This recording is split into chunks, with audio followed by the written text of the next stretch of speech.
Ito mga boss, may share lang ako. 24 inches LED TV. Ang problem niya, no power. Tapos ito yung model niya,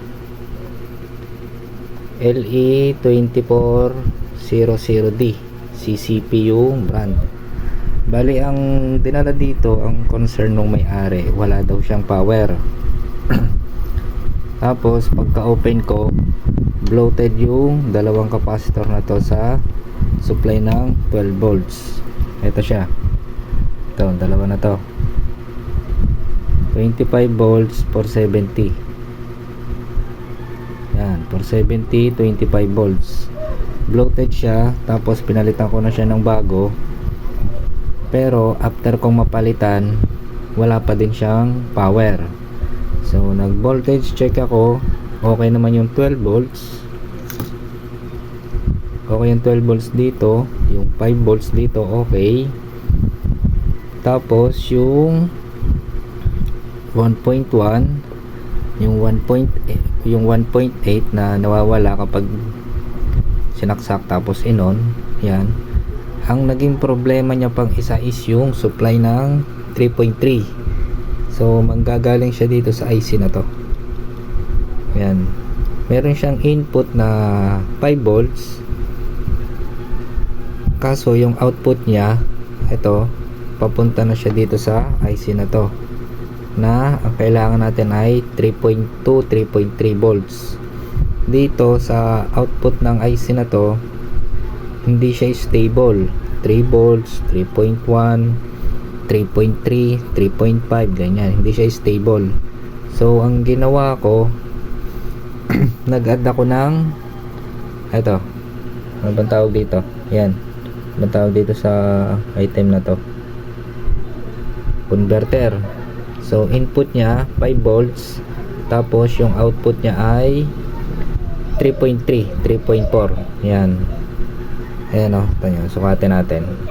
Saan ba yun? Ayan. Ay, hindi pa pala nakasaksak. Yan, bali basta yun. So ngayon may power na siya. Ayan o, may standby na siyang red. On natin.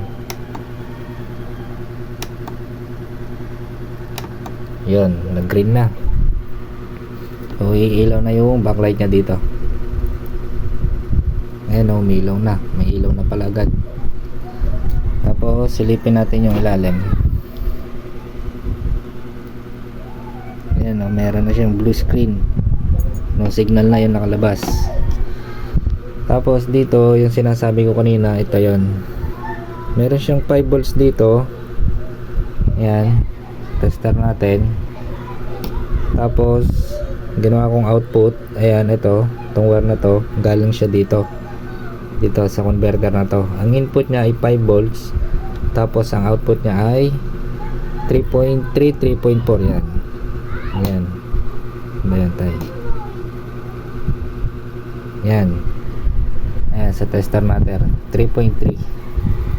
Napapunta naman siya dito sa IC na to. Ito. Ayan nyo. Ayan. 3.3 din. So ngayon, magawa ko siya, nag-okay na siya, nagka-meron na siya ng standby. Nagka-meron na siya ng standby red. Tapos nag-oscillate na rin siya. Yan, kasi kanina nung mapalitan ko to, wala, ayaw pa rin. Tapos na-trace ko nga yun. Hindi stable yung output ng IC na to na 3.3 papunta dito sa IC na to. So ang ginawa ko yun nga, nag-ano na lang ako nito, nag-add na lang ako nito para maging stable yung 3.3. So far nag-okay na yung unit, working na. So obserbahan ko na lang to, for the testing na lang tayo. So yun, kung meron kayong na-encounter na ganito yung problema, pwede nyong i-apply yung ginawa ko. 24 inches lang naman to. Ayan. So itong dinagdag ko sa kanya, converter. So isa lang naman ginawa kong wire, yung output lang na positive, kasi yung negative naman ito is connected naman yung negative nya. ginaround ko na lang dito, tininan ko na lang. Yan. So okay na siya, testing na lang natin itong MCU nya o CPU nya. Normal naman yung init. So yun lang, shinare ko lang kung ano yung ginawa ko dito sa unit. Baka sakaling may encounter nyo, pwede nyo i-apply yung ginawa ko. Okay, so yan yung pinaka motherboard nya. Okay, so salamat sa panonood. Sana may natutunan kahit konti lang. Okay, thank you, hanggang sa susunod na video.